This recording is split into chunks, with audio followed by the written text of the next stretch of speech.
Hello, we are Keith and Jacqueline Robinson, and if you are members of St. Thomas Church, Lancaster, you may have seen our smiling faces on the missionary board at the back of the church. We work with Wycliffe Bible Translators and its field partner organization, SIL International. Wycliffe is a global mission whose vision is to enable all peoples to engage with the Bible in the language which speaks most clearly to their hearts, in the language which they understand the best. Keith's role is Global Chief Human Resources Officer for SIL, based in the UK and working globally. I support his role as his administrative assistant. Because of the pandemic, Keith's usual work and time on Zoom has increased. I am supporting 3 high-risk people in addition to my Wycliffe work and keeping our family life going.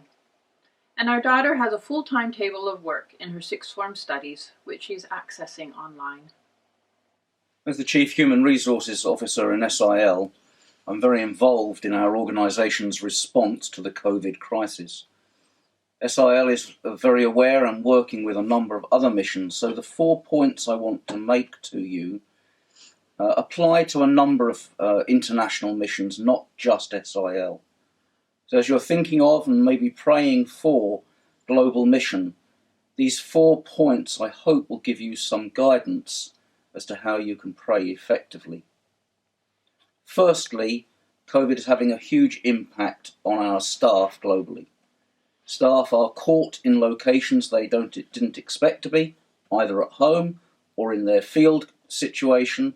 Some staff are being repatriated by their governments, and as a number of expatriate staff diminish on the field, this leaves our local staff and national staff feeling very isolated and vulnerable.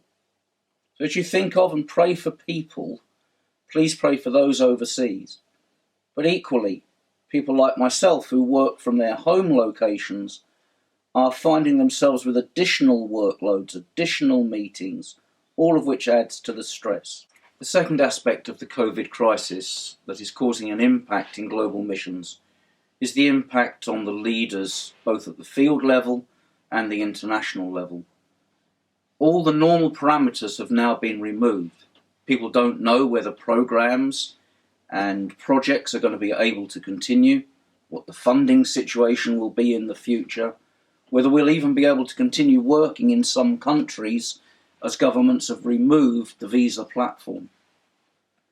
Everything that we thought we understood and knew has now changed. The very face of ministry for some organisations will be very different when we're the other side of COVID.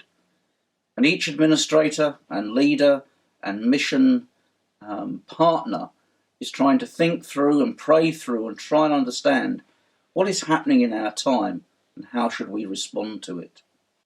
Thirdly, there is a financial uncertainty.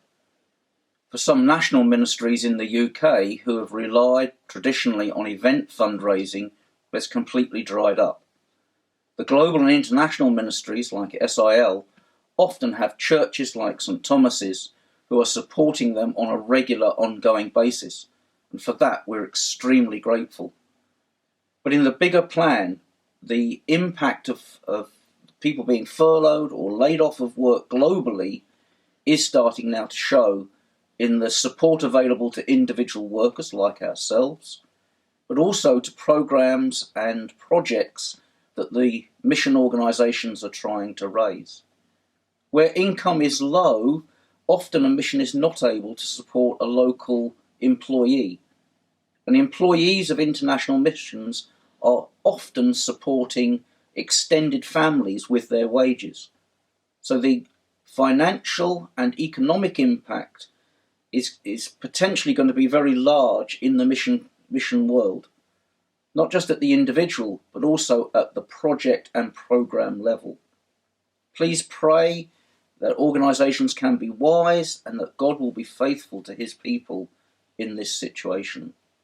Another big aspect of thinking about the COVID response is, what will the ongoing ministry look like? One of the phrases we're using in SIL is moving from a blizzard That was the crisis season to a winter season, and we hope we don't move into an ice age, economic or ministry ice age. But what do we do next? How do we move out of the blizzard of the crisis and move into some sort of sustainable ministry? Places where we don't know what the visa platform is going to be in the future, or what the needs of the people we are serving is going to be. How many of our translation teams will still be available? How long will social isolation have to continue? When will we be able to get our consultants back face to face with translation teams? These are questions that we don't have answers to at the moment, but we are starting to think through and pray through what could the ministry look like if the world doesn't return to some resemblance of what it was before COVID. All these things are now having to be worked through and thought through, so everything that we were planning to do is on hold, and as we think through and pray through what we do next, will you pray with us that we hear the Lord's voice and we have discernment for the future? Thank you for your care and concern for us as a family. We appreciate this immensely. I hope these 4 points will give you some indicators about global ministry worldwide. Thank you.